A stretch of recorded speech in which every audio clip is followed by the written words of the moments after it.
ರಾಜ್ಯದಲ್ಲಿ ಕೋವಿಡ್ ಸಮಸ್ಯೆ ಮರುಕಳಿಸಿದ್ದು ಜನರನ್ನು ರೋಗದಿಂದ ರಕ್ಷಿಸುವ ಬಗ್ಗೆ ಮತ್ತು ಬೇಸಿಗೆ ಆರಂಭದಲ್ಲಿ ಕುಡಿಯುವ ನೀರಿನ ಆದ್ಯತೆಗೆ ತುರ್ತು ಸಭೆಯನ್ನು ಕರೆಯಲಾಗಿದೆ ಎಂದು ಶಾಸಕ ಡಾಕ್ಟರ್ ಜಿ ಪರಮೇಶ್ವರ್ ತಿಳಿಸಿದರು.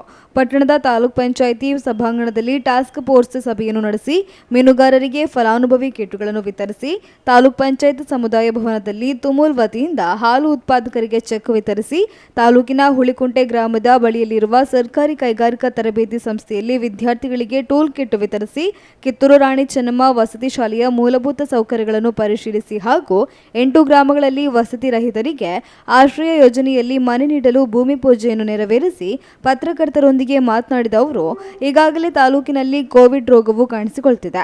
ಈ ಬಗ್ಗೆ ಎಚ್ಚರಿಕೆ ವಹಿಸಲು ಹಾಗೂ ಜನರಿಗೆ ಮನವರಿಕೆ ಮಾಡಲು ಅಧಿಕಾರಿಗಳಿಗೆ ನಿರ್ದೇಶನ ನೀಡಲಾಗಿದ್ದು, ಜನರಿಗೆ ರೋಗ ನಿರೋಧಕ ಚುಚ್ಚುಮದ್ದು ನೀಡಲು ಔಷಧಿ ಸಂಗ್ರಹಣೆಗೆ ಸೂಚಿಸಲಾಗಿದೆ ಎಂದರು. ಈ ಸಂದರ್ಭದಲ್ಲಿ ತಾಲೂಕ್ ಪಂಚಾಯತ್ ಅಧ್ಯಕ್ಷ ರಾಮಯ್ಯ, ಪಟ್ಟಣ ಪಂಚಾಯಿತಿ ಅಧ್ಯಕ್ಷೆ ಮಂಜುಳಾ ಸತ್ಯನಾರಾಯಣ, ಉಪಾಧ್ಯಕ್ಷ ವೆಂಕಟಪ್ಪ, ತಹಶೀಲ್ದಾರ್ ಗೋವಿಂದರಾಜು ಸೇರಿದಂತೆ ಅನೇಕರು ಉಪಸ್ಥಿತರಿದ್ದರು. ಕಾರ್ಯಕ್ರಮವನ್ನು ಹಮ್ಮಿಕೊಂಡಿದ್ದೇನೆ. ಉದ್ದೇಶ ಕೋವಿಡ್ ಸಂಖ್ಯೆ ಪ್ರಾರಂಭ ಆಗ್ತಾ ಇದೆ, ಹೆಚ್ಚಾಗ್ತಾ ಇದೆ. ರಾಜ್ಯದಲ್ಲಿ ಮತ್ತು ರಾಷ್ಟ್ರದಲ್ಲಿ ಕೋವಿಡ್ ಎಫೆಕ್ಟೆಡ್ ಸಂಖ್ಯೆ ಜಾಸ್ತಿ ಆಗ್ತಾ ಇದೆ. ನಮ್ಮ ಜಿಲ್ಲೆಯಲ್ಲೂ ಕೂಡ ಆ್ಯಕ್ಟಿವ್ ಆಗಿದೆ. ಈ ಸಂದರ್ಭದಲ್ಲಿ ನಮ್ಮ ತಾಲೂಕಿನಲ್ಲಿ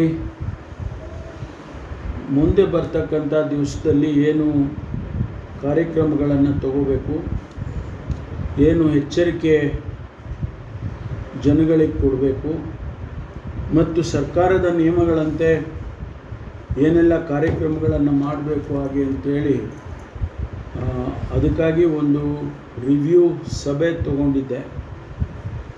ಅದರ ನಂತರ ತಮಗೆ ಗೊತ್ತಿದ್ದಾಗೆ ಬೇಸಿಗೆ ಬಂದುಬಿಟ್ಟಿದೆ. ಆಗಲೇ ಕುಡಿಯುವ ನೀರಿನ ಸಮಸ್ಯೆ ಇಡೀ ತಾಲೂಕಿನಲ್ಲಿ ಎಲ್ಲ ಕಡೆಗೂ ಸ್ವಾಭಾವಿಕವಾಗಿ ಬೇಸಿಗೆಯಲ್ಲೇ ಆಗುತ್ತೆ.